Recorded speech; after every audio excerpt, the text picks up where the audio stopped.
بریم با هم یه دسر لیوانی خوشمزه و خوشگل درست کنیم. برای درست کردن این دسر نیاز داریم به یه بسته پودر ژله با طعم دلخواه که من از ژله هلو استفاده کردم. ژله رو با آب روی حرارت قرار میدم تا ذرات ژلاتین حل بشه.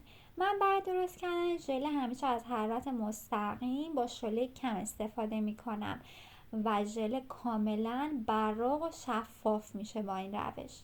وقتی که ذرات ژلاتین کاملا حل شد، حرارت رو خاموش میکنم و میرم سراغ قالب هام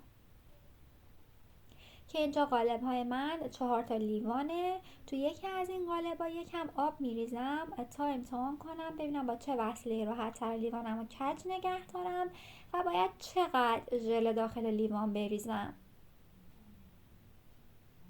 اینا قالب های کیک ارزی هن که با استفاده از این قالب میشه لیوان رو کج نگه داشت.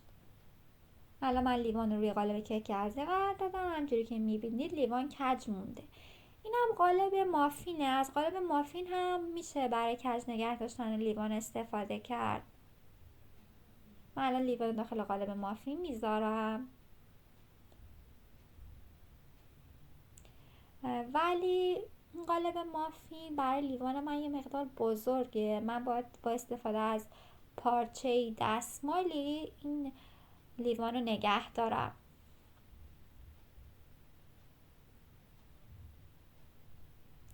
الان من یه ذره دستمال زیر لیوان قرار میدم، همجوری که میبینید لیوان کج مونده. حالا همون قدری که داخل لیوان آب داشتم همون اندازه ژله داخل لیوان میریزم.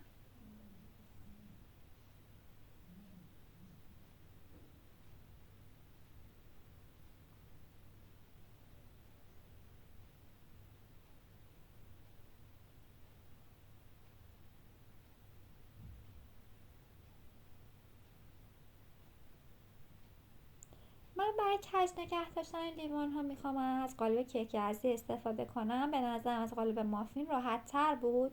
شما با هر وسیله دیگه که بشه لیوان رو کج نگه داشت میتونید استفاده کنید.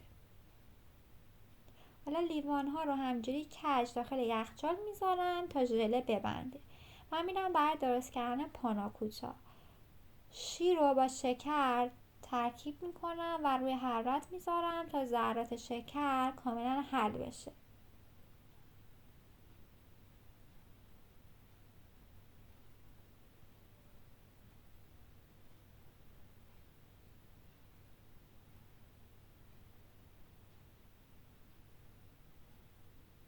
الان مقداری وانیل به مواد اضافه میکنم و ژلاتینی که داشتیم و روش یه مقدار آب جوش میریزم، صبر میکنم تا ژلاتین این حالتی بشه و بعد ژلاتین رو به مواد اضافه میکنم.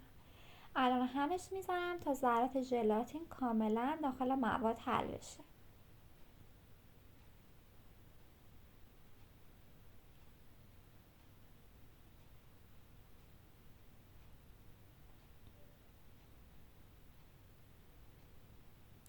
خامه قنادی که از فریزر در آوردم به دمای محیط رسید و هم زدم، این بافتی شده رو به مواد پاناکوتا اضافه میکنم.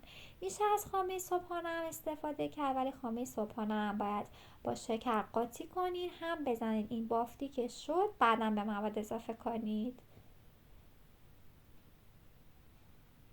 من با حرارت کم اجازه میدم که خامه و مواد پاناکوتا کاملا با هم ترکیب بشن و یه دست بشه مواد.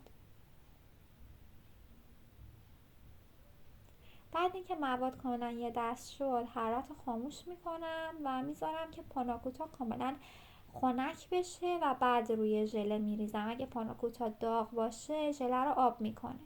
تو این مرحله دیگه اون لیوانا رو از قالب کیک ارزی جدا میکنم و بعد با قاشق آهسته پاناکوتا رو روی ژله میریزم.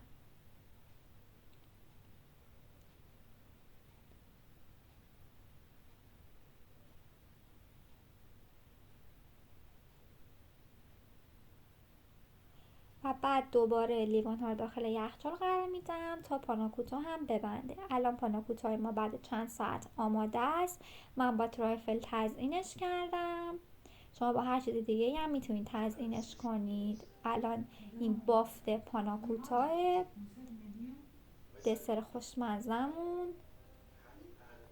اگه سوالی دارید حتما برام کامنت بذارید، نکات توی دیسکریپشن بخونید. اگه از این ویدیو خوشتون اومد چنل منو سابسکرایب کنید.